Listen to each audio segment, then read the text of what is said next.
Ora, chegamos quarta-feira, 24 de dezembro de 2025. Especial informação agora, seja bem-vindo. A vandalização de equipamentos elétricos vai constituir o ponto forte da nossa conversa. Entretanto, para o efeito, são nossos convidados o Dr. Joaquim Jaime, que de resto é jurista e especialista residente desta casa de televisão. Dr. Joaquim Jaime, muito boa noite e bem-vindo. Boa noite, muito obrigado. Boa noite aqui extensiva aos nossos companheiros e aos nossos telespectadores. Também está a constituir este painel de convidados o engenheiro Feliciano Catiolo, que é, de resto, administrador executivo da EPAL. Boa noite, bem-vindo. Boa noite, nós agradecemos o convite e boa noite aos meus colegas de painel. O Dr. Lauro Fortunato, administrador executivo da ENTE. Boa noite, bem-vindo. Boa noite, Wilson Chinave. Boa noite, colegas de painel, extensivo a todos os telespectadores que a esta hora nos assistem. E o engenheiro Paulo Filho, que vem pela RNT. Boa noite e bem-vindo. Boa noite, Wilson. Boa noite, colegas de painel e boa noite, telespectadores. Eu vou começar aqui com o Dr. Paulo Filho e também vai ser uma questão que, de resto, é extensiva ao Dr. Lauro Fortunato. A olharmos primeiro para a cadeia de valor da indústria energética do nosso país, existem especificamente 3 players, no caso a Prodel, a ENTE e a RNT, só para clarificarmos antes de começarmos a olhar para o ponto forte do nosso encontro. Sabe-se que a Prodel, por exemplo, tem a missão da produção. Relativamente à ENTE e à RNT, para que possamos estar mais abalizados por alguma possível dúvida, quais são os principais papéis destes 2 players nesta indústria energética? Podemos começar aqui com o engenheiro Paulo. Ok, muito obrigado. A cadeia energética está constituída por 3 empresas. Antes de 2014, tinha uma empresa que detinha o monopólio total da energia, que na altura era a INE, que era uma empresa nacional, e tinha a IDEL, que estava estritamente só para Luanda. Foi então feito um programa de transformação do setor elétrico, que culminou em 2014, onde surgiram 3 empresas. A Prodel, que destina-se estritamente só a produzir energia elétrica, a RNT, que destina-se a transportar a energia elétrica, e a ENDE, que comercializa e distribui. É assim então que está descentralizada o setor elétrico nacional. Exatamente. No caso, a ENTE serve-se das infraestruturas da RNT para fazer chegar a energia até o cidadão. Final, muito bem. Vamos olhar para aquilo que tem que ver com o investimento do Executivo angolano no setor energético. Hoje, por hoje, há efetivamente uma elevada da fasquia, digamos. Como é que estamos em termos de projetos? Aqui já com o Dr. Lauro, como é que estamos em termos de projetos para daqui a mais alguns anos e como é que efetivamente andamos atualmente? Em caso de energia, há muito por se fazer ainda ou atingimos uma meta que de alguma forma minimiza aquilo que era a realidade degradante do passado? Bom, pertinente questão, mas claramente ainda há muito por se fazer, tendo em conta aquilo que é tanto o número de cidadãos com acesso à eletricidade.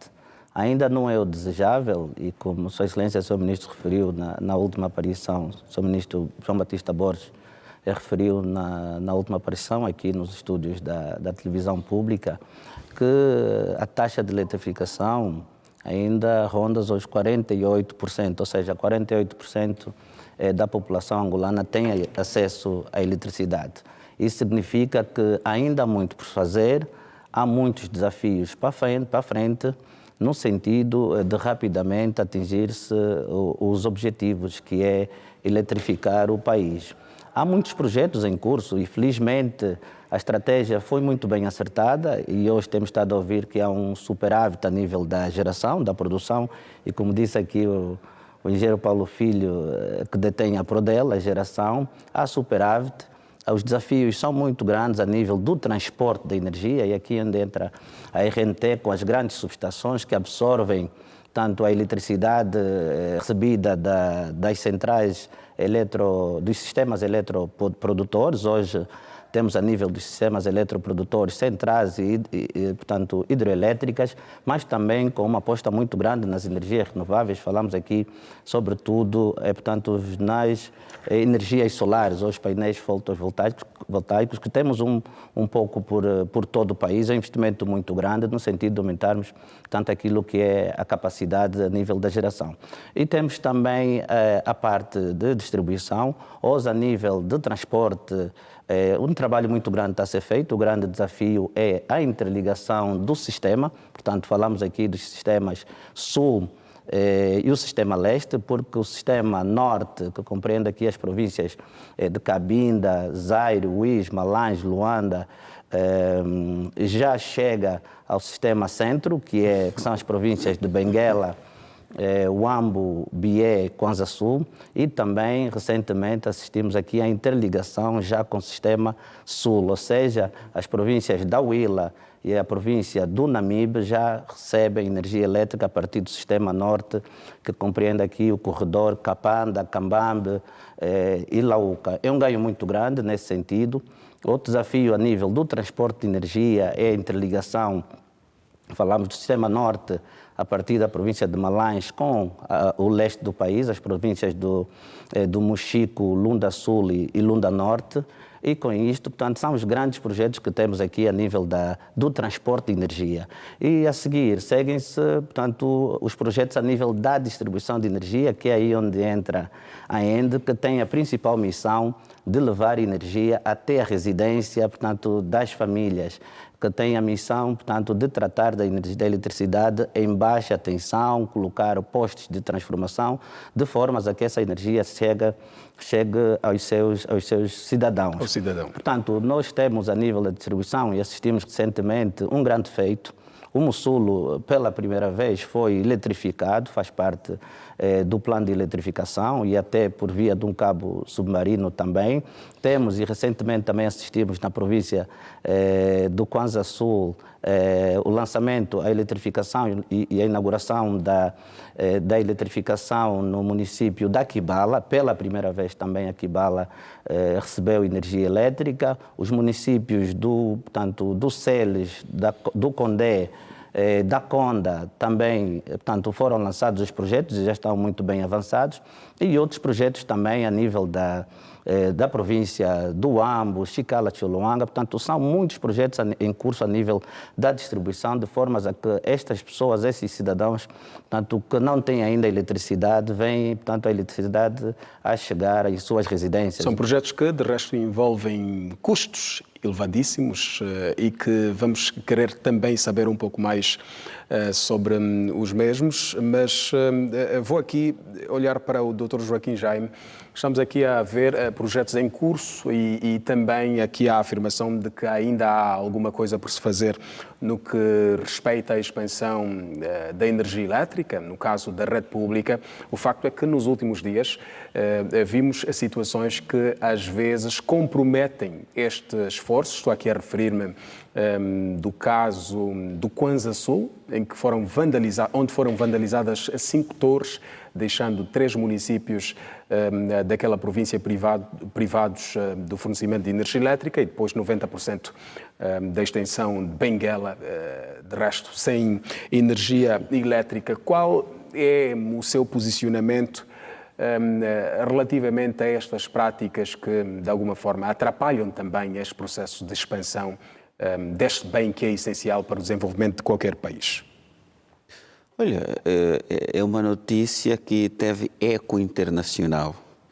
Li essa notícia na imprensa canadense, li essa notícia na imprensa europeia, li essa notícia na imprensa latino-americana e vários jornais especializados em energia e economia, de facto, reproduziram essa notícia da nossa imprensa local. Isso só para falar da importância estratégica da eletricidade no desenvolvimento de qualquer sociedade. Hoje não podemos falar de desenvolvimento econômico, social, não podemos falar de nada que seja moderno sem falar da eletricidade. Hoje a eletricidade é como o ar que nós respiramos. Tudo passa efetivamente por um dispositivo ligado a alguma tomada. Estamos aqui porque há eletricidade que permite a transmissão desse sinal, há eletricidade que permite a recepção desse sinal até aos nossos telespectadores. De facto, o discurso tem estado muito em torno da componente financeira. Aqui o senhor administrador da ENDE, quando esteve aqui na televisão, falou em 50 milhões de dólares. De facto, é um valor extremamente alto. Mesmo nos Estados Unidos seria muito alto, 50 milhões de dólares. Já estivemos cá o ano passado, o engenheiro Buca, e também estava cá o 50 milhões de dólares em prejuízo. Só este ano. O ano passado esteve cá um engenheiro Buca, um engenheiro Inoki, e apresentávamos números muito altos só de Luanda. E mesmo Luanda não era a extensão toda Luanda, incidia sobretudo no município de Cacoaco, Kazenga, Viana e Quilamba. E o levantamento feito só desses municípios era um valor extremamente alto. E isso coloca desafios muito grandes à componente da sustentabilidade financeira da empresa. Porque sempre que a ENDE ou a RNT tenta fazer restituição de material, o custo vai muito além daquele cabo de alumínio que é restituído, das cantoneiras. Há uma dimensão de prejuízos em cadeia, que falamos aqui na cadeia de valor da eletricidade. Da indústria e no fim da cadeia de valor está o consumidor. Aqui foi dito apenas na perspectiva dos players do mercado, que estão na produção, transporte, distribuição e comercialização. Existe um conjunto de prejuízos que estão para lá, que no fim da cadeia de valor estamos nós os consumidores. As fábricas que paralisam, que aumentam o custo de produção com combustível, os hospitais que deixam de atender os pacientes porque não têm energia, o menino que deixa de ir à escola de noite porque não tem energia na escola, a administração pública que paralisa seu funcionamento parcialmente porque não há eletricidade. Nós não estamos a pensar no momento que aquele sujeito foi desmontar a cantoneira, naquele poste, não passava pela cabeça dele que podia estar uma senhora no bloco operatório a tentar trazer uma nova vida ao mundo e que havia o risco daquela senhora morrer porque um apagão no hospital. Ele Doutor não Joaquim, pensou. o facto é que nos dias subsequentes, atos semelhantes em outros pontos do nosso país aconteceram, mesmo depois daquela prática que quase toda a sociedade reprovou, atos semelhantes aconteceram. O que é que de facto, eu não vou perguntar, passa pela cabeça das pessoas, mas o que é que de facto falta para que de alguma forma possamos começar a mitigar, porque são situações reiteradas e por mais que se diga alguma coisa, parece que a via da pedagogia não está a funcionar. Pronto, depende da dimensão da pedagogia e eu penso que nós temos que ir à base, ao cerne dos devidos problemas para começar a combater a partir daí. Mas, no entanto, as outras estruturas mais acima devem fazer o seu trabalho. Vimos que recentemente, por via de um recurso endereçado ao Tribunal Constitucional, a lei que criminaliza o vandalismo sobre os bens públicos efetivamente sofreu uma censura do Tribunal Constitucional. Está a falar da Lei 13/24? Essa mesmo, sofreu uma censura do Tribunal Constitucional. Ainda assim, o Código Penal angolano, sem qualquer arranjo, tem instrumentos necessários para poder disciplinar essa questão. Já vamos tocar neste aspecto legal. Todo o ato de vandalismo contra os bens públicos, o Código Penal já recomenda que eles sejam tratados como agravantes, em virtude do impacto social sobre a destruição do bem. E o vandalismo não passa só pela destruição. Repara aqueles atos que às vezes acontece, que um sujeito vai à conduta da EPAL, tranca a conduta da EPAL para fornecer o consumo, para forçar o consumo de água de cisternas. Também é um ato de vandalismo. Muito bem, Dr. Joaquim Jaime. Desculpa, só para concluir. Sim, sim. O ato que visa impedir o consumo, impedir o transporte, impedir o acesso, é tratado também como um ato de vandalismo. E a lei recomenda que todos esses atos sejam punidos com agravante. Mas uma outra dimensão, que é do comportamento, há uma relação direta entre nível de instrução e criminalidade. Se for ver o perfil dos sujeitos que estão envolvidos nos atos de vandalismo, via de regra tem uma escolaridade até a 4ª classe, mais ou menos aí. E há uma outra situação que nós não estamos a atacar. Estamos a atacar o indivíduo que sobe ao poste, que uns até morrem eletrocutados. Não estamos a atacar o receptador, a senhora que vende a cantoneira no mercado.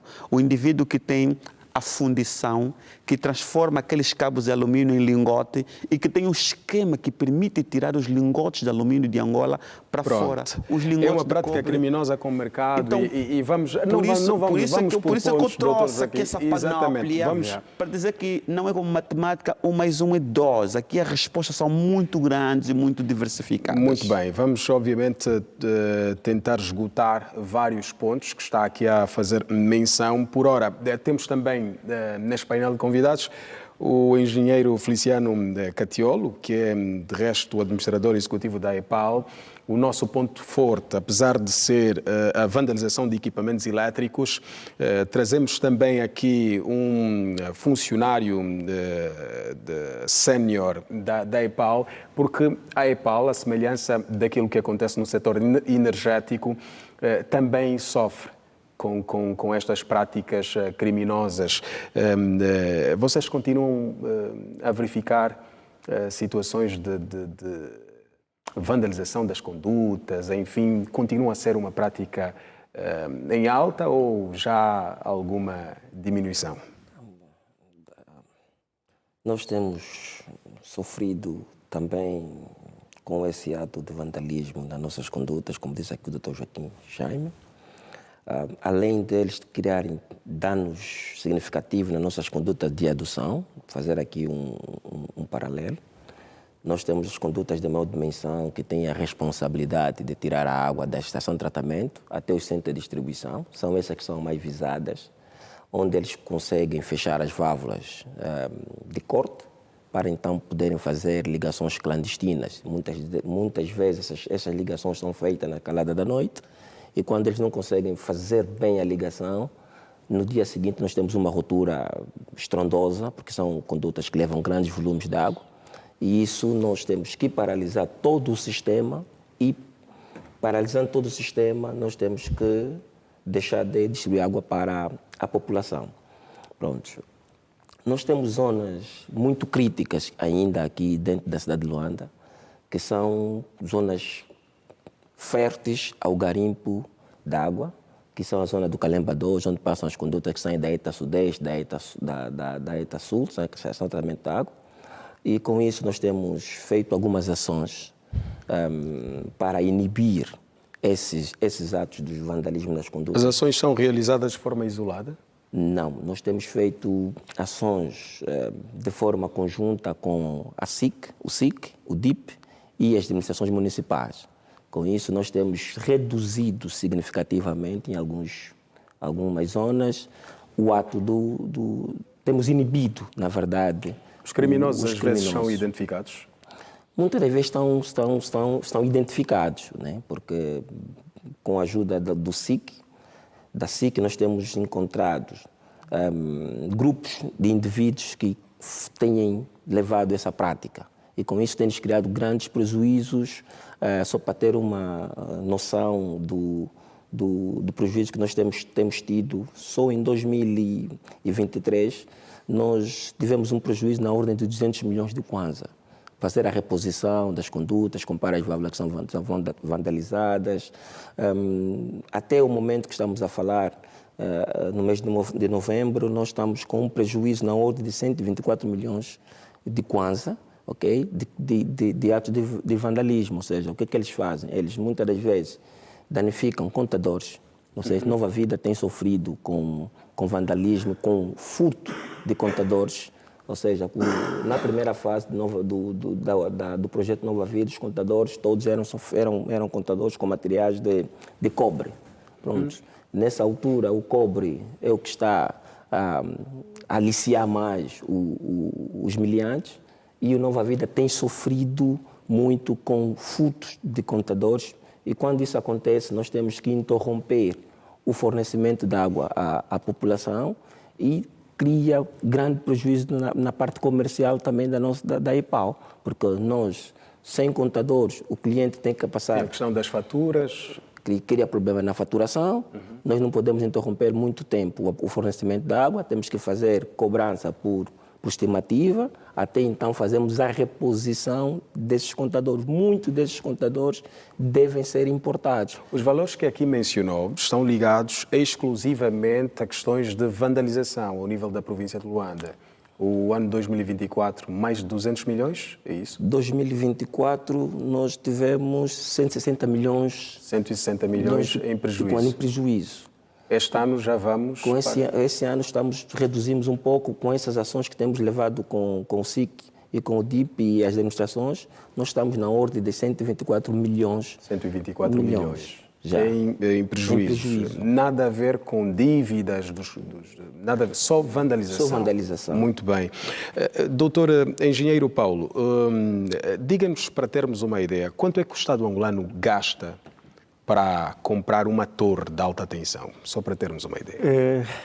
As torres variam de 120 milhões de kwanza a 150 milhões de kwanza. Uma torre. Estamos a falar só a torre, sem os cabos, sem os isoladores, só simplesmente a torre, porque a torre tem vários equipamentos que depois compõem. Tem os isoladores e tem também os cabos elétricos. Uma torre está em torno de 120 a 140 milhões de kwanzas. Milhões de kwanzas. O prejuízo, por exemplo, do Kwanza Sul, em 5 torres, estamos aqui a falar de valores com a reposição. O que é que o Estado deverá gastar ou terá gastado? O prejuízo do Kwanza Sul não foi estritamente na rede da RNT. Exato. Foi na rede da ENDE. E acho que inicialmente estava em torno de 400 milhões. Eu acho que para aquela situação específica? Para aquela situação específica. Mas não está dentro a outra parte comercial, que é a energia não fornecida, que depois isso também tem outros custos. Estamos a falar só do custo dos equipamentos. E também tem um custo da energia não fornecida, que a ENDE, naquele momento, deixou de cobrar aquela energia nas 2 províncias. Estamos a falar da província de Benguela e a província do Sumbi. Mas eu também antes queria falar sobre os projetos. Eu queria tirar só aqui um parênteses para retrocedermos um pouquinho como é que estávamos antes. A rede de transporte, antes, estou a falar de 2004, nós tínhamos apenas 8 subestações elétricas. Subestações elétricas são as instalações que nós temos para poder transportar energia para a ENDE, para a distribuição. Com a criação das 3 empresas, a RNT herdou das outras empresas que já tinham 20 subestações. Ou seja, nós de 2015 estamos com 20 subestações e 28 linhas. Ao longo desse tempo foram feitos vários investimentos. Dentro desses investimentos que foram feitos de 2015 até o momento, nós saímos de 20 subestações para 43 subestações. Ou seja, hoje nós temos 43 subestações e das 28 linhas nós estamos agora com, 76 linhas. Isso dizer em termos de quilometragem, para linhas, estávamos em torno de 2.500 em 2015 e agora nós já estamos em torno de 5.900, ou seja, estamos quase a 6.000 quilômetros de linha. É só para dizer aqui o quê? Que nós, ao longo desse tempo, está-se a fazer muita coisa, embora que as pessoas às vezes não sentem que o sistema elétrico evoluiu para esse valor.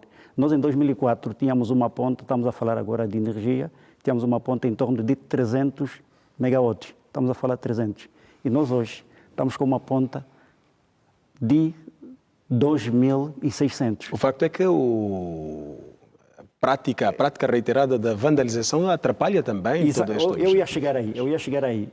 Nós conseguimos ter essas 20 a 43 subestações de 20 até agora, mas, infelizmente, nós estamos a começar a ter interregnos. Por quê? Porque não conseguimos avançar, não conseguimos expandir a rede, porque temos esse problema do vandalismo e acaba nos trazendo prejuízo. O que é que nós estamos a fazer? Quando a rede é vandalizada, nós somos obrigados a repor.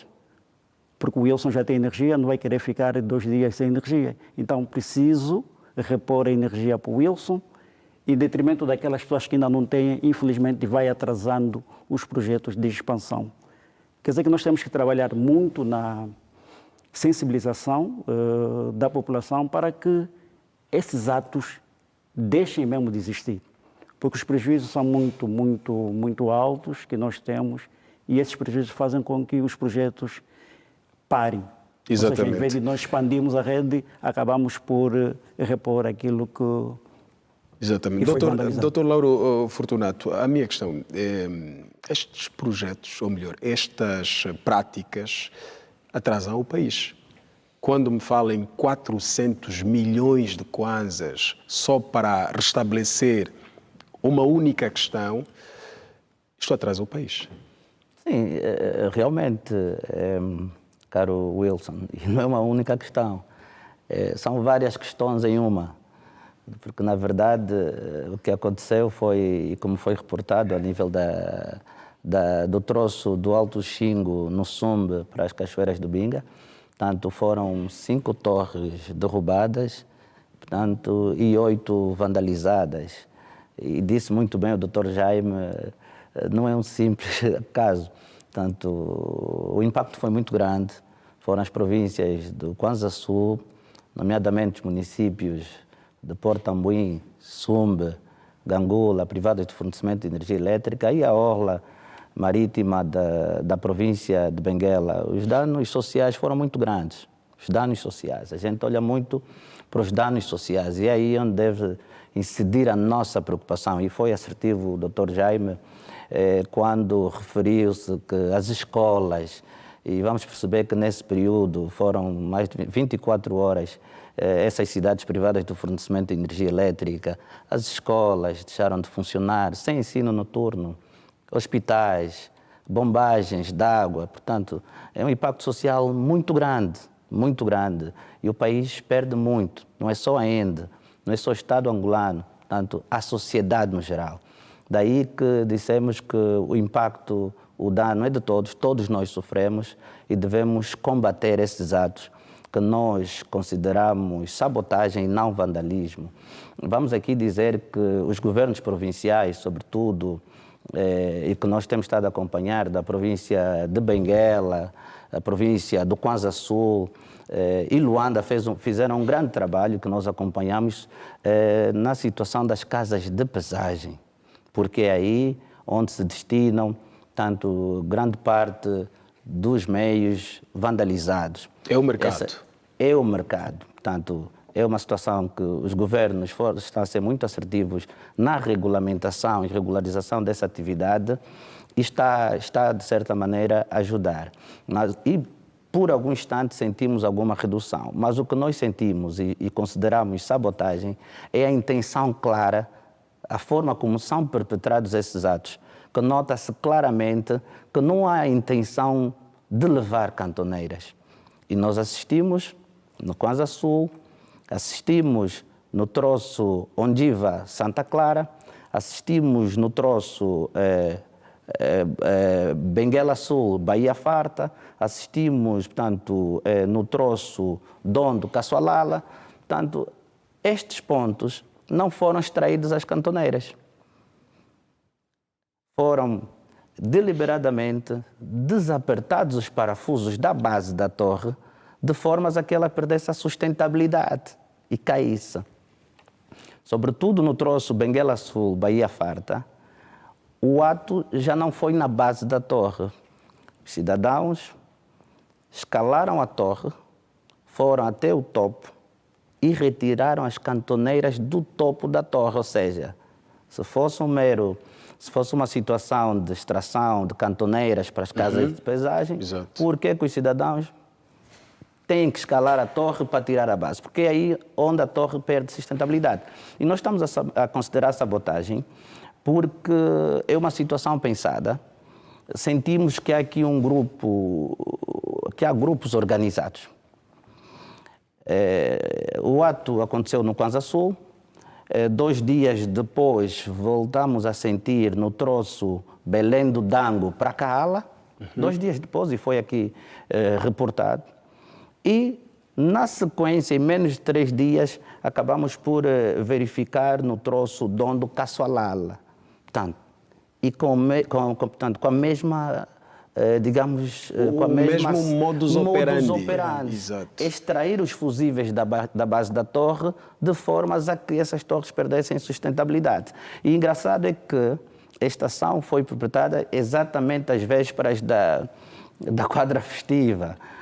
Como disse, está a ser feito um trabalho muito grande. As equipas técnicas da ENDE têm estado a fazer inspeções periódicas, o setor tem estado a fazer inspeções periódicas a estas torres, mas no âmbito das inspeções é que nós vamos detectando ao mesmo tempo, ou seja, há aqui uma intenção clara de causar aqui um caos social e que nós temos que estar atentos. Felizmente, esta situação está a ser combatida. Aqui, deixa eu recuar um bocadinho, é que o ano passado nós assistimos à mesma situação, mas foi um vandalismo sabotagem direcionada às torres que alimentam um novo aeroporto de Luanda, portanto, que está do Icolibengo, na zona do Luanda Leste, isto aí, já no Icolibengo, ou seja, os cidadãos entram à mata e vão identificar a torre que leva a energia ao novo aeroporto. Assistimos também aqui na zona do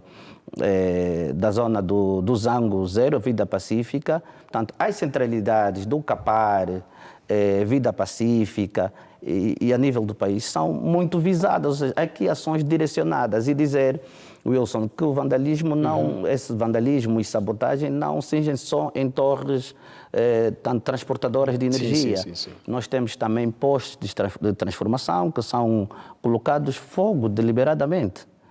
Assistimos também este ano, num dos postos de transformação, um PS aqui na centralidade do Quilamba.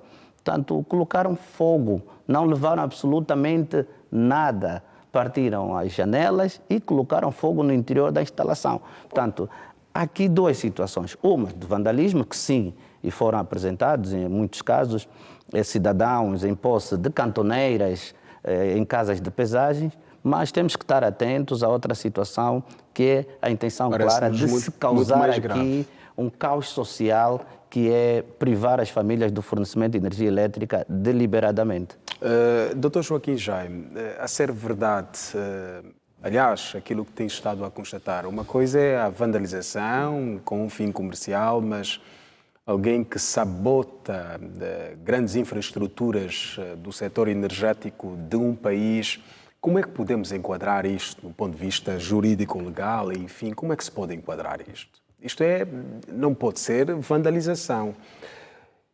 Isto parece até um ato, com as devidas aspas, de terrorismo. Pronto, mas a lei trata mesmo por vandalização, porque o objetivo é inutilizar o funcionamento daquela infraestrutura ou impedir o usufruto do bem que aquela infraestrutura fornece à população. Ao retirar a base de torre de alto transporte de energia, qual é o objetivo? É causar o derrube para interromper o fluxo de energia aos seus destinatários. Daí que, na minha primeira fala, eu trouxe aqui uma resposta um pouco elaborada, era para dizer o quê? Esse combate é multissetorial, multifacético. tem a dimensão criminal e tem a dimensão social também.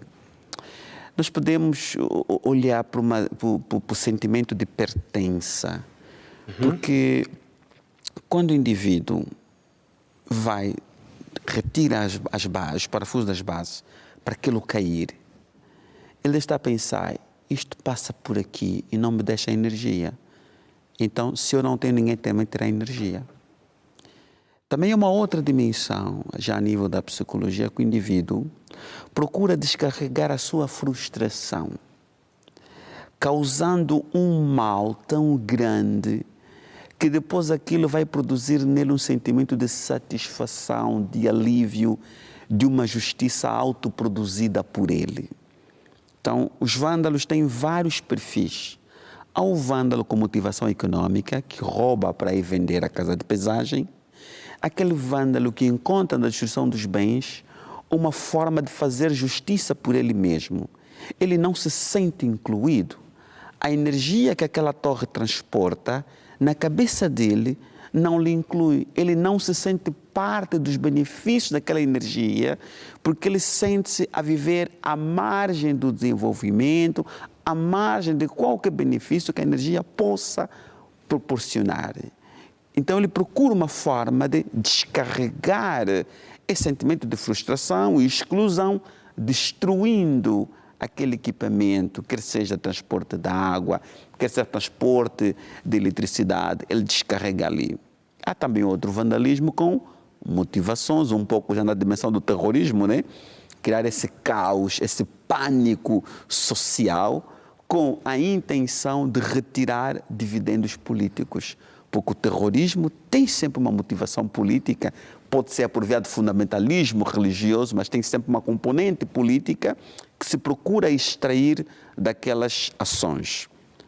Vou voltar ao Código Penal para falar de justamente exatamente. E quero também ouvir, já estamos a fazer o enquadramento legal, o que é que realmente aconteceu com a Lei 13/24, que é uma lei que eu sei que foi muito contestada, enfim, mas que parece que em função do que estamos a assistir seria mesmo necessária a sua aplicação efetiva.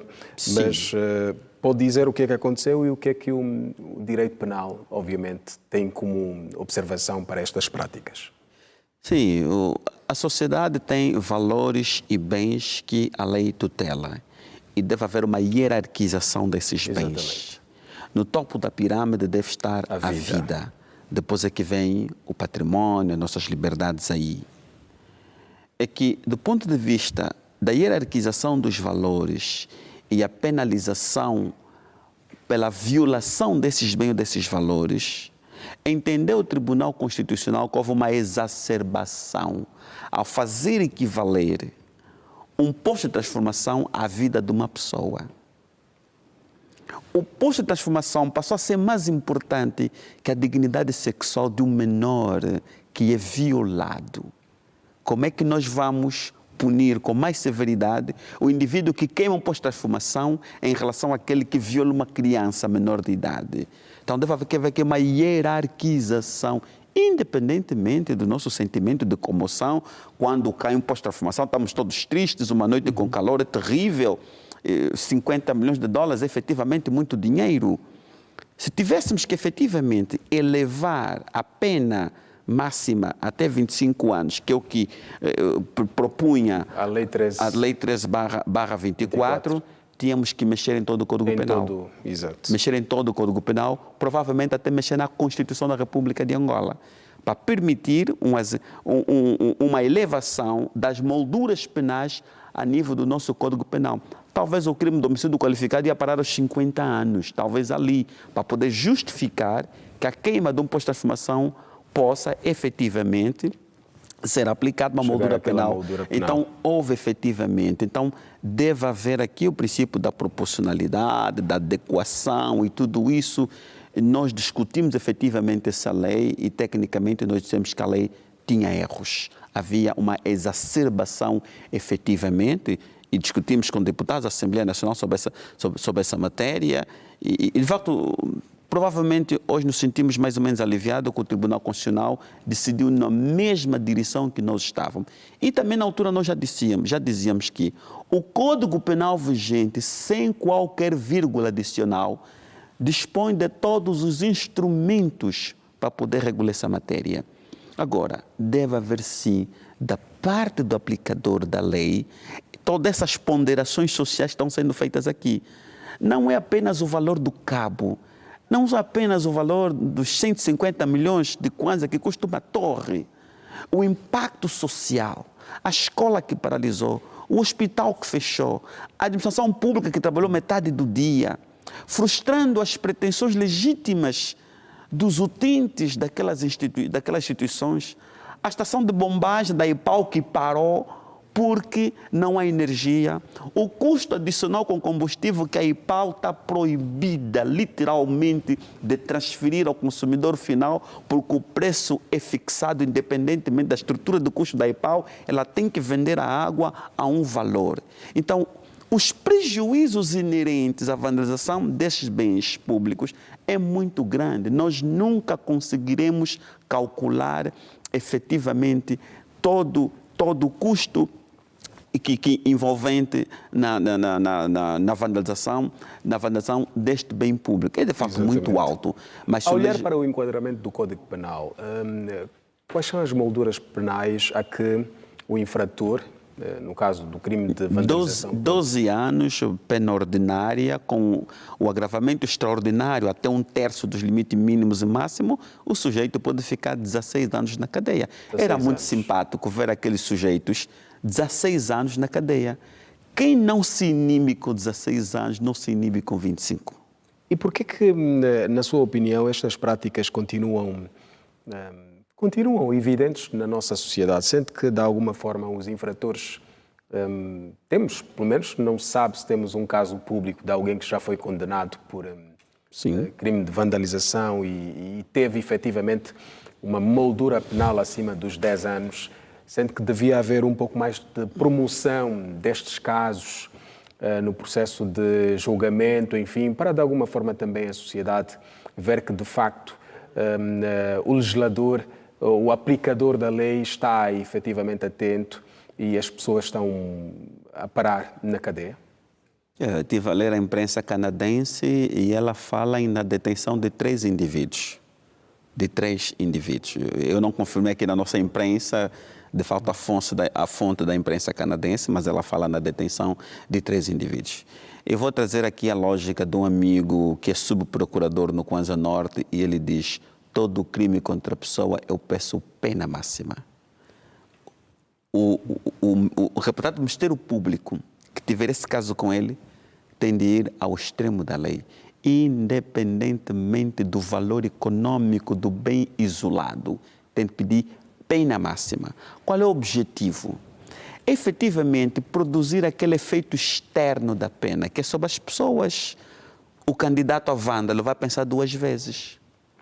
Pena máxima ao receptador. Porque falamos aqui da cadeia de negócio da energia, também há a cadeia de negócio do vandalismo. Há o indivíduo que tem a ideia, há o corajoso que vai trepar a torre, há aquele que ajuda a transportar os cabos, há aquele que esconde os cabos. E o que compra. Há o que compra. E além daquele que compra, que vai fundir para transformar em lingote, há o funcionário público que ajuda a falsificar o manifesto de carga do contentor na altura de exportar. O contentor sai como sucata, mas no interior tem lingotes de cobre e lingotes de bronze. Então nós temos que penalizar toda a cadeia, porque o sujeito que sobe ao poste fica com uma fração do valor. Depois há um enriquecimento em cascata até o exportador. Como é que nós estamos do ponto de vista da AGT, do controle da exportação de sucata? Nós temos siderurgias a operar em Angola. Não era conveniente, por via de um decreto, proibir a exportação de sucata. Era conveniente fazer isso. De modo que nós teríamos o controle da sucata toda ela cá dentro. O esquema que envolve falsificação de manifestos, falsas vistorias de mercadoria, para poder permitir saída de lingotes de cobre e de cobre e alumínio melhor, teria sido interrompida, porque não sai material ferroso de Angola. Tudo para a siderurgia. Ali a lógica do controle das casas de pesagem seria muito mais efetiva, porque há situações em que não passa pela casa de pesagem, o indivíduo vai vender diretamente à fundição. Há 3 anos, o SIC havia desmantelado uma rede dessa natureza, onde o cidadão devia ser indiano ou paquistanês. Tinha contentores cheios de lingotes de cobre e cabos da RNT aí armazenados, prontos para fundição. Foi uma denúncia de um sujeito lá dentro da instalação que denunciou ao SIC, porque situações lá dentro não estava contente, ok, vou penalizar o patrão, vou denunciá-lo. Então nós temos que, o processo de investigação tem que ir a toda a cadeia. Muito bem, bem. Toda a cadeia. Aí sim nós teremos algum sucesso, para além da responsabilidade dos players do setor, de investir em tecnologia. Hoje já existem muitos sensores de movimento, já existem drones autônomos, hoje já existe muita tecnologia que é para poder controlar. Eu sei que é um investimento adicional, há problemas com a sustentabilidade financeira dentro do setor, por isso é que o Estado continua a injetar dinheiro que é para fazer investimentos, talvez tenha que se injetar um pouco de mais dinheiro que é para poder salvaguardar as infraestruturas existentes, como disse muito bem o administrador, é que prejudica a expansão da rede.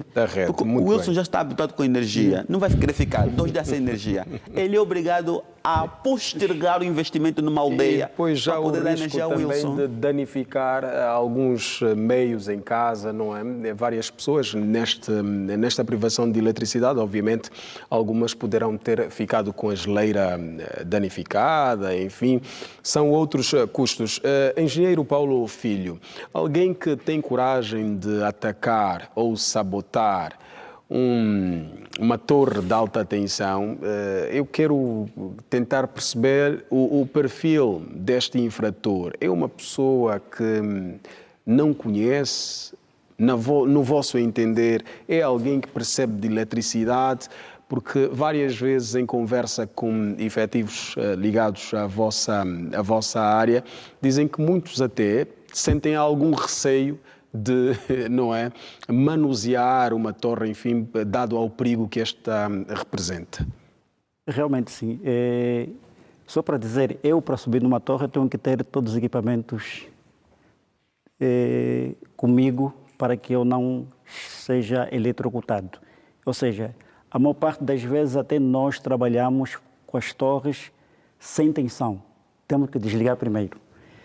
O que nos espanta é que, há um tempo atrás, nós começamos a ter atos de vandalismo, que nós depois começamos a chamar sabotagem, porque eles escalavam a torre, conheciam o ângulo onde não ficavam eletrocutados. Eu, por acaso, conheço, mas nem tenciono ir lá porque... Não se atreve. Nem um pouquinho. Exato. Porque mínimo descuido são por aí 2 ou 3 centímetros que você vai e já era. Essas pessoas escalam a torre até o topo e conseguem cortar o cabo que está por cima do condutor que transporta a eletricidade, porque para além daquele cabo, nós temos um cabo que chamamos cabo de guarda que protege a linha para os efeitos atmosféricos. Ele faz o coiso à terra, a descarga à terra. Eles cortam aquele cabo, deixam pendurado. Só que como aquele cabo também é metal, a tendência é fazer um curto-circuito na linha de transporte e a linha fica totalmente desligada.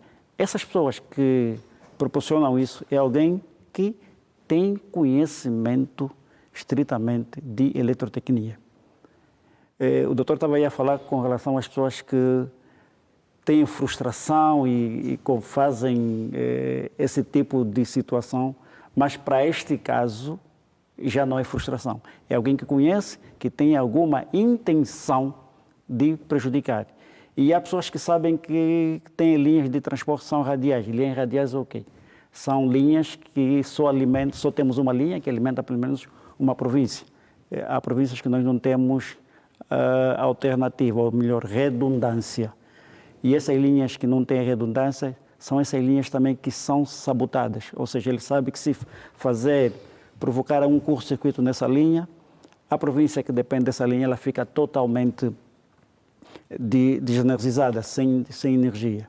Por isso é que nós chamamos isso de sabotagem. Não auto de vandalismo. Porque está a ser feito com pessoas que têm o domínio da matéria de eletricidade. Muito bem. Engenheiro Feliciano Catiolo, a olhar para as situações de vandalismo dentro da infraestrutura da EPAL, muitas vezes funcionários da EPAL também são arrolados a estas práticas. Como é que vocês acompanham este tipo de denúncias? Chega até a vossa empresa, em que colegas há que não protegem o património e o investimento do Estado e também envolvem-se nesse tipo de práticas? É uma prática que nós conhecemos, temos trabalhado internamente no sentido de... Esta denúncia chega? Chega, porque do mesmo jeito que disse o colega da RNT, nós às vezes temos condutas que estão sob pressão, são as condutas de maior, que levam maior volume de água, e conseguimos encontrar que é feito uma tomada na conduta sem a conduta em carga. Ou seja, para fazer aquela tomada numa conduta daquela dimensão, tem que saber fazer. Porque aquilo, mínimo descuido, você pode perder a vida em segundos. Pronto. As denúncias chegam à EPAL, nós temos um gabinete jurídico, temos um contencioso e trabalhamos para poder averiguar, né? Porque nem toda denúncia que ocorre, obviamente são verídicas. Sim. E quando há indícios que há trabalhadores da EPAL que estão envolvidos nesses casos, abre-se um processo e se chegamos à conclusão que o colega está envolvido, abrimos um processo crime e depois, se as conclusões forem finalizadas e o colega for culpado, muitas das vezes dá despedimento. Há registros na EPAL de trabalhadores que ficaram sancionados porque estiveram de facto envolvidos em práticas ilícitas? Em práticas de vandalismo, no caso? Alguns já. Teve um que foi público. Quando estávamos a fazer, a TPA fez uma reportagem sobre o garimpo d'água e teve um colega nosso que estava envolvido. O colega foi expulso da nossa instituição, já não faz parte do grupo de trabalhadores da EPAL. E isso é para desincentivar aqueles que ainda pensam em fazer. Só que, prontos, muitos hoje são péritos em fazer isso porque eles conhecem as zonas onde nós temos as válvulas de corte. Prontos, para fazerem essa ligação, vão até uma caixa onde temos uma válvula de seccionamento, eles desligam a válvula, fecham a conduta e fazem a tal ligação. Com isso, nós estamos a investir fortemente em caixas anti-vandalismo. Okay? Essas caixas impossibilitam que qualquer cidadão consiga chegar, abrir a tampa e poder ter contato com esses dispositivos hidráulicos. Estamos no novos projetos que a EPAL está a desenvolver. Todas as caixas, é obrigatório que quando recebemos o projeto do empreiteiro, é obrigatório que essas caixas sejam caixas com proteção anti-vandalismo. Porque para você levantar uma tampa é preciso uma máquina. Pronto, e naquele processo, até você ter uma máquina, alguém vai passar e alguém vai ver você a cometer esse ilícito. Então nós temos que trabalhar nesse sentido para então... No caso fica mais caro. Fica mais caro o projeto. Fica mais caro, mas nós temos prejuízos maiores. Exatamente. Então, quando você vai, por exemplo, vou trazer aqui um paralelo. A nossa estação de tratamento de água da ETA Sudeste tem a responsabilidade ou aduz 60% do abastecimento da água da cidade de Luanda. 60%. Se eu tiver a ETA Sudeste parada, eu tenho um prejuízo maior. Então, prefiro fazer um investimento para proteger essa válvula que vai inibir, okay, o tal infrator, e eu tenho a estação de tratamento de água a trabalhar 24 sobre 24. Porque quando ela para, até eu repor a capacidade da ETA para distribuir até os centros de distribuição, fazerem níveis, começar a distribuir, a rede ficar pressurizada e a água começar a chegar nos pontos mais altos, nos pontos mais baixos, temos aquela situação que a população começa a gritar. Muito bem, um investimento adicional que, de resto, seria evitável e podia ser usado para fazer outra coisa se as pessoas, de facto, ganhassem a consciência de pertença, patriotismo e responsabilidade, não é? Sim, que nós temos feito nas zonas mais críticas. Nós temos feito campanha de sensibilização com as administrações. As campanhas não são feitas de agora, já são feitas há Temos lutado por isso. Eu já estou há 13 anos na televisão e dos 13 anos que estou na televisão, campanhas, sensibilização... Porque senão é muito complicado. Exato. Depois vamos querer saber com o Dr. Joaquim Jaime se a sensibilização, já falou da escola necessária, se a sensibilização por si só será suficiente. Depois, eu vou querer saber aqui do Dr. Lauro Fortunato. Estamos a olhar para o ataque a infraestruturas, a equipamentos elétricos como tal. Mas existem outros atos também que até o cidadão é identificado e que, quando não cumpre com o seu dever, tem os mesmos ou efeitos paralelos ou parecidos, semelhantes ao do vandalismo. Por exemplo, alguém consome energia elétrica e depois não paga. Vocês se debatem muito com esta situação, pois não? Exatamente. Eu furto, antes de responder à sua questão, eu queria, e é isso mesmo, infelizmente, eu vou dizer, essa situação que disse o meu colega da EPAL, infelizmente, precisa ser assim nesta fase. Digo que, infelizmente, os projetos estão a ser elaborados com um nível de segurança contra o vandalismo, aliás, estão aí. E, como foi dito aqui, são recursos que seriam aplicados, e disse aqui o Paulo Filho, que seriam aplicados para outros projetos. Falamos aqui, a taxa de eletrificação, ou os cidadãos que têm acesso à eletricidade, ainda não é o desejável. E esses custos adicionais aos projetos vêm retardar aquilo que seria, portanto, o acelerar dessas iniciativas de levar a eletricidade às famílias. O que temos mesmo aqui que apelar é a consciência de todos. Falou e bem, ações de consciencialização, está há muito tempo, muito bem, mas não deve parar. Todos nós devemos estar imbuídos desse espírito. Isto é uma luta da sociedade. Os líderes comunitários, os regedores, os SOBAs, a população que está... Porque as nossas torres, as nossas linhas atravessam cidades, matas densas. E nós temos também populações que vivem nas proximidades.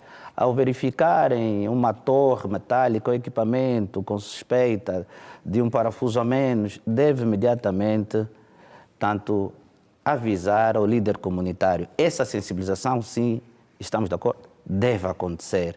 Deve acontecer porque essas populações ainda não têm eletricidade. E devem perceber, e quando falamos que é uma luta de todos, é porque essas ações afetam os que têm eletricidade hoje, afeta também os que não têm. Os que provavelmente podiam ter se estes recursos não fossem novamente aplicados. Exatamente. Nós estamos a falar, e como disse de início, são mais de 50 milhões de dólares. Portanto, são só valores, neste ano? Só neste ano. Prejuízo. Portanto, são valores que seriam aplicados, foram devolvidos para restituir ou restabelecer os equipamentos vandalizados. Deviam ser aplicados para famílias que hoje não têm eletricidade. Aqueles que têm também devem se preocupar, porque nós hoje ainda temos zonas, e temos que admitir, que não temos a qualidade desejada de energia, que a energia ainda é fraca. É preciso ser feito algum trabalho também. Há quem pode dizer, não, eu estou aqui no bairro A, a situação ocorreu no bairro B. Portanto, a concessionária, a ENDE, o Ministério do Estado angolano, vai investir para devolver o equipamento vandalizado. Mas o recurso seria para melhorar a qualidade da energia daqueles que têm. Daí é que nós dissemos que a sensibilização não deve faltar, deve continuar, e assim é que é. Portanto, infelizmente, nós temos que estar a investir nessas ações de blindagem dos equipamentos, que não deve ser assim. E tenho que dizer aqui, e a questão que colocou o Dr. Jaime, Sim, temos tido julgamentos. Recentemente assistimos em Benguela, assistimos na Lunda Sul, assistimos no Ambo, julgamentos de cidadãos que vandalizaram equipamentos elétricos. Ocorre não na proporção que queríamos, que é um processo, a detenção até o julgamento é um processo. E, eventualmente, alguns casos têm estado a sido feitos e não de formas mediatizadas. Temos que aqui incentivar os órgãos de justiça no sentido de termos um caminho célere para o tratamento dessas matérias, de formas a que se dê o verdadeiro exemplo de que são atos que prejudicam a sociedade. E esses atos não podem ser tratados de ânimo leve ou, portanto, com os aspectos, digamos, passo o termo, burocrático que se impõe. Deve haver um caminho direto e deve haver a divulgação massiva destes atos. Está a ocorrer efetivamente. E nós assistimos recentemente...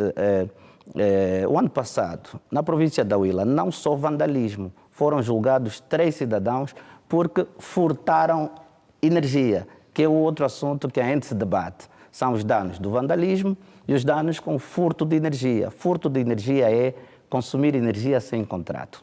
Fornecer energia a um vizinho.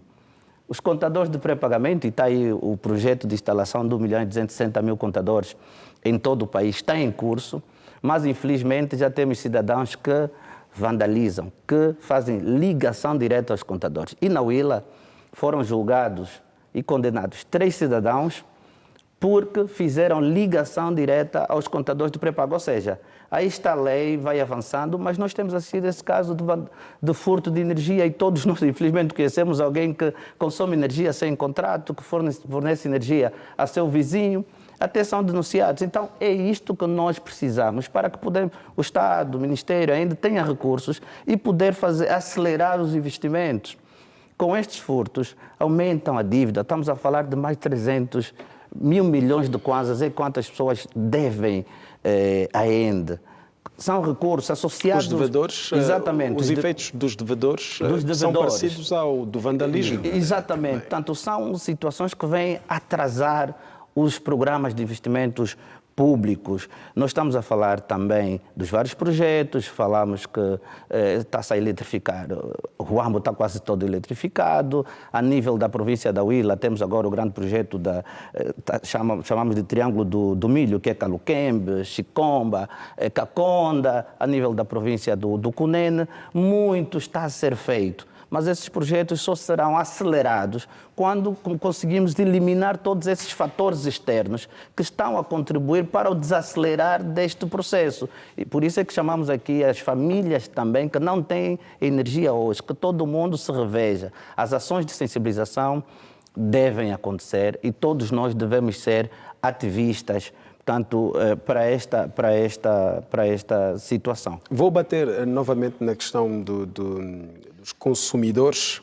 que não pagam a energia e já aqui justifiquei, na minha visão, o efeito é parecido ao daqueles que atacam infraestruturas elétricas. Quem são? Qual é o perfil dos devedores? Menos esclarecidos? Ou isto aqui não há perfil? Os mais esclarecidos também? Estou aqui a olhar para cidadãos que têm um emprego, estão numa centralidade, por exemplo. Vocês têm problemas também com o pessoal das centralidades ou só o pessoal da zona periférica? Não, o leque de clientes é abrangente. E hoje temos órgãos públicos e privados, temos comércios e serviços, cidadãos que têm estabelecimentos comerciais e residências, desde as pequenas até as de grande magnitude. Temos um pouco de tudo, né? São os devedores que temos estado a sensibilizá-los, mas infelizmente ainda há uma resistência. Os cidadãos ainda, portanto, pagam os consumos de energia de forma coerciva. Por isso é que a ENDE, por via do Ministério, está a levar a cabo o projeto de instalação de 1.260.000 contadores, de formas a facilitar as pessoas nesse processo que é a relação comercial. Porque cada cidadão deve perceber que a pagar o seu consumo de eletricidade está a contribuir para o país, está a contribuir para que o seu primo que está lá no mato, está a contribuir para que o seu primo que está lá no bairro ABC, que não tem eletricidade ainda, tenha com estes recursos. Nós hoje estamos na véspera da quadra festiva, há uma azáfama muito grande, uma pressão sobre a ENDE para as zonas que não têm eletricidade hoje.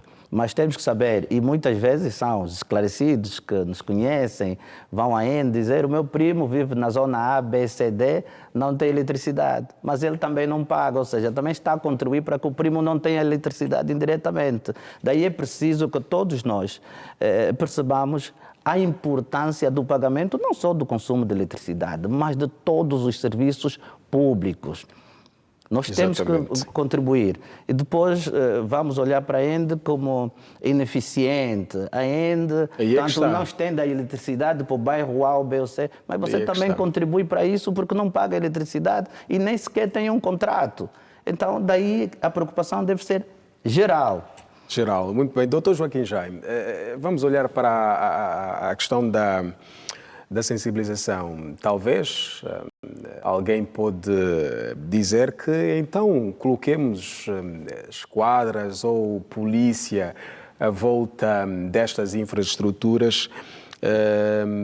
Praticamente ou humanamente falando, não é possível. Não é possível ter um polícia por cidadão, não é possível ter ou destacar um polícia por cada infraestrutura do setor energético. Que caminhos devemos, eu já aqui disse, a sensibilização é antiga e não está a resultar. Devemos adicionar o que mais para mitigarmos isto, porque, tal como vocês disseram, isto atrasa o país e não podemos continuar a assistir e só a comentar. Que mecanismos eficazes, de facto, podem ser levados a cabo para mitigarmos isto? A sensibilização tem de continuar. Exato. Tem de continuar. Provavelmente eu penso que deve haver aqui uma complementariedade, sensibilização e aplicação dura da lei. Há julgamentos a ocorrerem, sim, mas eles têm que ser publicitados. Exatamente. Publicitados. O tribunal que está a julgar um caso dessa natureza, no dia da leitura da sentença, tem de convocar a imprensa para publicitar aquele julgamento e depois ouvir a opinião da população sobre a medida aplicada ali. Isso tem de ser feito. Mas também devemos, talvez, melhorar o conteúdo da sensibilização. Há um programa nos Estados Unidos da América, nas cadeias de alta segurança, que visa reabilitar os grandes assassinos, os grandes homicidas, é ter contacto com a família das vítimas. Você matou o pai desse miúdo, você matou o filho desta senhora, você matou o irmão desta pessoa. Porque o assassino, depois de cometer aquele crime, ele vai se embora, não tem contato com mais nada. Mas ver as consequências dos seus atos talvez faça ele refletir. Se a campanha de sensibilização incluir a imagem das vítimas do vandalizador, do hospital que ficou sem energia, dos médicos a correrem com a maca, com o paciente, para procurar encontrar uma forma de salvar aquela vida que está na iminência de se perder, ele vai ter consciência. Aquela torre que eu desmontei matou uma senhora que estava no bloco operatório, matou alguém que teve um acidente que o médico, cirurgião e ortopedista estavam a tentar salvar. Ele tem de ter contacto com efeito direto sobre as pessoas que incidem sobre aqueles atos. Porque enquanto o nosso discurso for sempre na dimensão econômica, 50 milhões é muito dinheiro, e a cara da vítima, essa cara tem impacto. Então, penso que talvez a gente reestruturar o conteúdo das campanhas de sensibilização, assim como o Ministério do Interior tem estado a fazer anualmente, organiza aquela feira de sensibilização para a sinistralidade rodoviária, leva as vítimas, leva os carros acidentados para as pessoas poderem ver. Porque uma coisa é ouvir, conduza com cuidado, se beber não conduza, se conduzir não beba. E ver o nosso irmão que ficou sem a perna, sem o braço, o menino que perdeu o pai, que tomou 2 vírus e decidiu conduzir, tem outro impacto.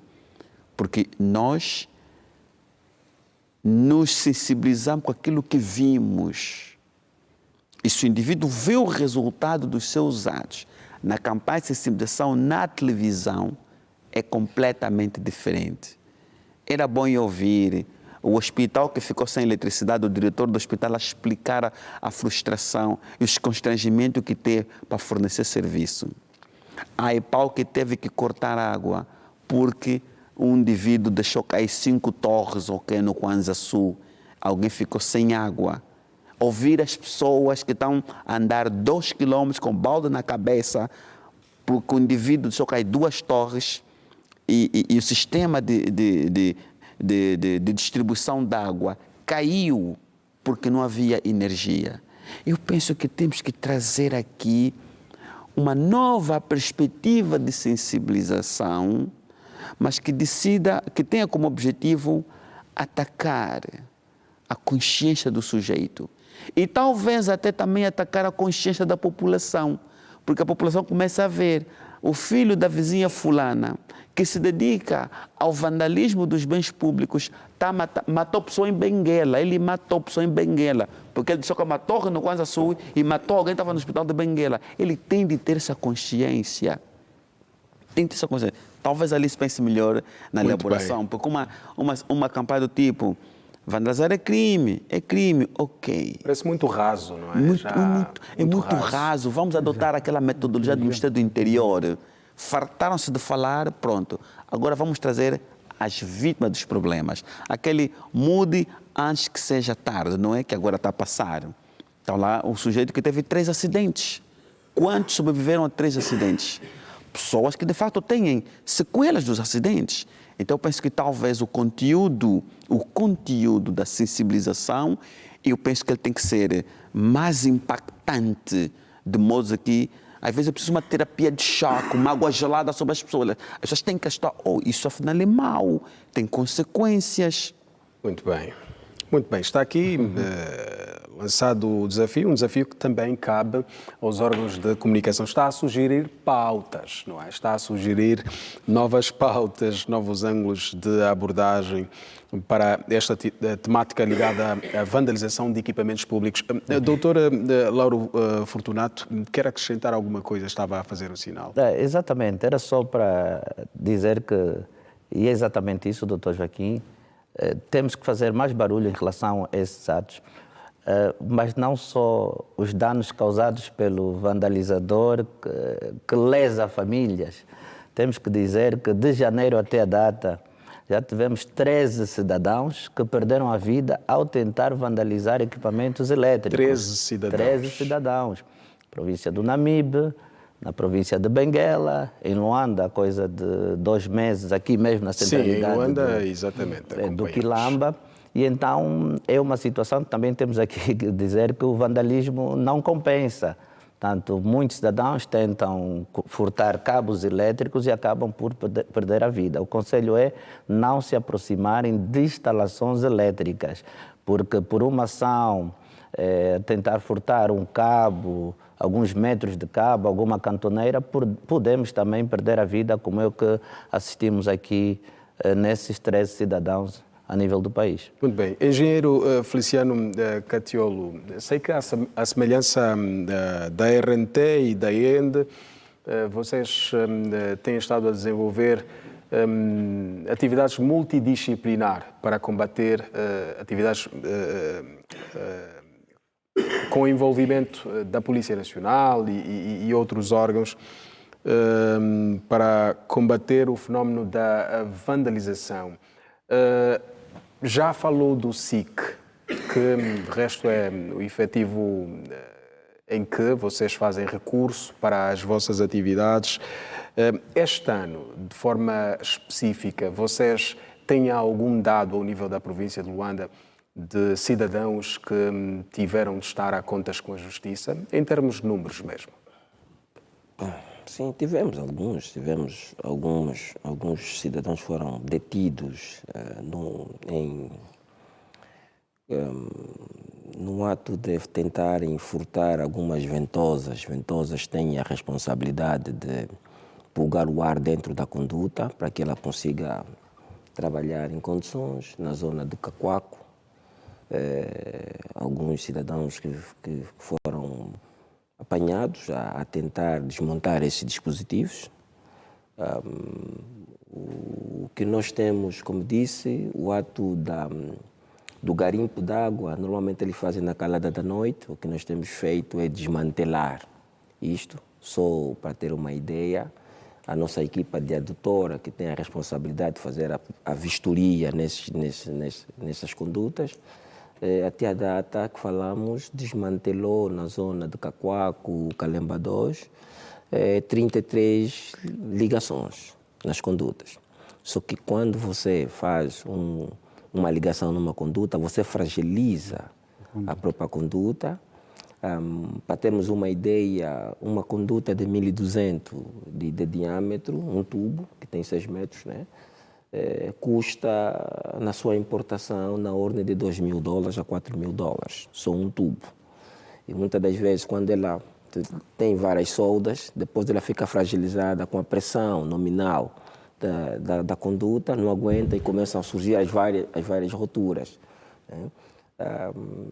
Por isso que nós estamos a falar em sensibilização. Por quê? Porque o primeiro indivíduo, o primeiro fiscal deve ser o cidadão. Porque quando há uma paralisação no abastecimento de água, ele também é a pessoa que é prejudicado. Então, se eu sei que o meu vizinho pratica isso, se ele fazer uma denúncia anônima, nós conseguimos chegar mais rápido a esse grupo de indivíduos. Por isso que nós temos trabalhado, e o SIC tem nos ajudado bastante com isso, porque temos desmantelado, porque é muito raro encontrar muitas vezes o infrator. Nessa altura que estamos a falar, provavelmente tem alguém que está a fazer uma ligação clandestina. O que a gente consegue notar? Por exemplo, a conduta adutora tira a água da ETA até, por exemplo, o reservatório de Nova Vida. A estação de tratamento de água está a funcionar, mas Nova Vida começa a registrar níveis baixos. Então, nós temos que fazer uma batida. Prejuízo em cadeia. Prejuízo Muito em cadeia. bem. Temos que fazer... Qual é a mensagem da EPAL? Eu sei que também, à semelhança da ENDA, a EPAL debate-se com a questão dos devedores, enfim, mas já estamos a caminhar para o fim. Sim. De modo geral, qual é a mensagem da EPAL? Se quiser também atirar ou direcionar a sua palavra para os devedores, que eu sei que é uma situação com a qual vocês se debatem e muito. Enfim, qual é a sua mensagem para esta questão da vandalização, das condutas, enfim? A nossa mensagem é aquela que a gente tem sempre passado. Não aconselhamos ninguém a praticar essas ações. Nós fazemos campanha de sensibilização, apelando que paguem o consumo de água, porque nós temos custos operacionais muito altos, muito altos.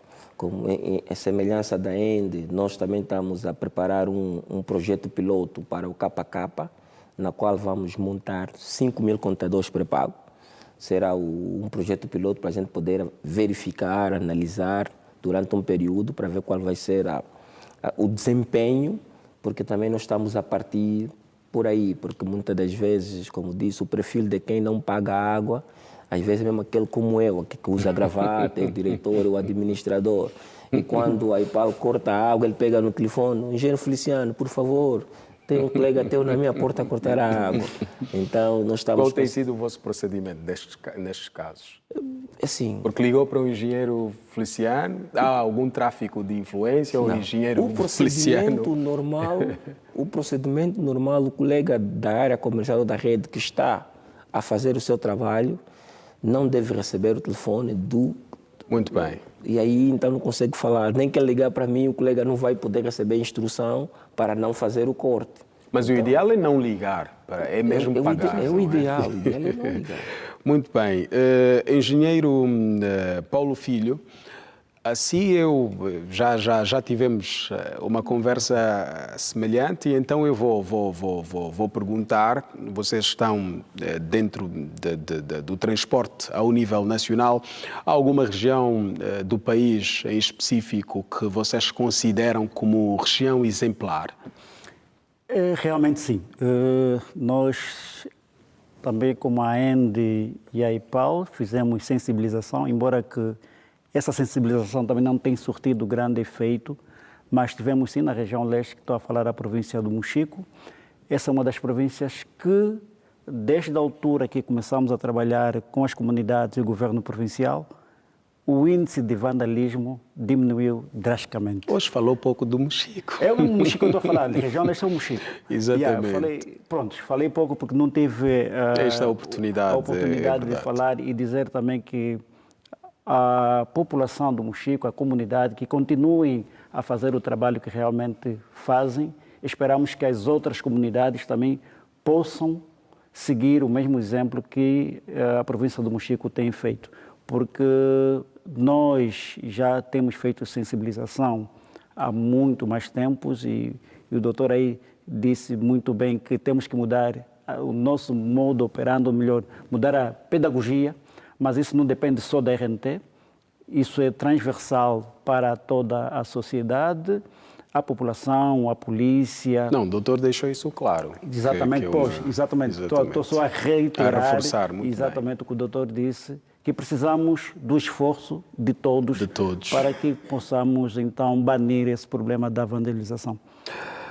Estamos aqui a olhar para custos muito elevados, o Estado não avança, volta e meia deve repor alguma situação causada por terceiros, muitas vezes não identificados. Doutor Lauro Fortunato, vocês estão diretamente com as comunidades, vocês distribuem a eletricidade, enfim. Qual é a sua palavra nesta hora, de modo a reforçar a mensagem que, de resto, já tem estado a ser passada, para que os angolanos consigam, de facto, perceber de que a energia é essencial para o desenvolvimento do nosso país? Exatamente. Nós continuamos com as ações de consciencialização. Solicitamos e temos estado a interagir com os governos locais no sentido de considerar incluir sempre nas suas abordagens, tanto nos seus fóruns comunitários, temas ligados ao vandalismo. Gostava, antes de terminar, dar aqui uma nota positiva aos governos da província do Ambo, da província da Lunda Sul, pelo facto de recorrentemente, insistentemente, têm estado a trabalhar no sentido de os órgãos públicos sob sua tutela pagarem regularmente o consumo de eletricidade e também, portanto, aqueles que têm dívidas avultadas aderirem ao pacote que ainda tem de negociação, porque o combate de o não pagamento de energia, temos os danos na rede, temos muitos automobilistas. Muito bem, já estamos aqui a lutar contra o tempo. Dr. Joaquim Jaime, a sua última palavra, em 30 segundos. Pronto. Eu volto à dimensão da consciência e da cidadania. Nós temos que ter percepção de que cada torre vandalizada, cada cabo cortado, cada conduta quebrada é o arrancar do tijolo dessa nação que nós queremos construir. Defender as infraestruturas públicas é defender o nosso direito ao desenvolvimento, ao nosso direito ao progresso. Porque sempre que essas empresas são obrigadas a restituir os bens vandalizados, prejudicam diretamente o direito aos outros cidadãos, acesso à água potável, à energia elétrica, ao desenvolvimento, à inclusão e o reforço do sentimento de pertença do país. Muito bem, Dr. Joaquim Jaime, muito obrigado e contamos consigo sempre que necessário for. Sempre. Viva! Dr. Feliciano Catiolo, muito obrigado, estamos juntos. Ao Dr. Paulo Filho, muito obrigado, estamos juntos. Obrigado a nós. E ao Dr. Lauro Fortunato, muito grato. Continuação de boa noite. Obrigado. Ora Ora, chegamos ao fim de mais uma edição do Especial Informação. Estávamos aqui a olhar para a vandalização de equipamentos elétricos, um fenómeno muito frequente ao nível da nossa sociedade. Olhamos também para a questão da vandalização no setor das águas, ao nível da província de Luanda. De resto, fica aqui o compromisso de continuarmos a olhar para estas questões que em nada abonam o desenvolvimento do nosso país. Patriotismo é o que recomendamos a si e a todo o cidadão que reside em solo angolano e que é acolhido por nós. Estamos juntos. Até à próxima oportunidade.